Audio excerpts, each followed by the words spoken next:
রাসূল সাল্লাল্লাহু আলাইহি সাল্লাম কোথায় জন্মগ্রহণ করেন? মক্কায়। রাসূল সাল্লাল্লাহু আলাইহি সাল্লামের পিতার নাম কি? আব্দুল্লাহ। রাসূল সাল্লাল্লাহু আলাইহি সাল্লামের মাতার নাম কি? আমিনা। রাসূল সাল্লাল্লাহু আলাইহি সাল্লামের দুধ মায়ের নাম কি? হালিমাতু সাদিয়া। ছোটবেলায় রাসূল সাল্লাল্লাহু আলাইহি সাল্লাম কি কাজ করতেন? ভেড়া চড়াতেন। রাসূল সাল্লাল্লাহু আলাইহি সাল্লামকে সবাই কি বলে ডাকতো?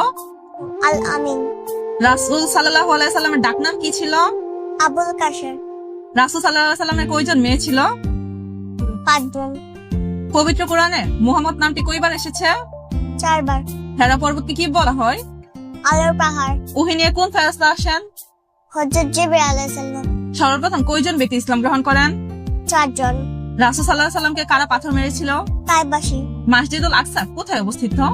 বর্তমান ফিলিস্তিনে। নবীজি সাল্লাল্লাহু আলাইহি সাল্লামকে কারা হত্যা পরিকল্পনা করেন? মক্কার নেতারা।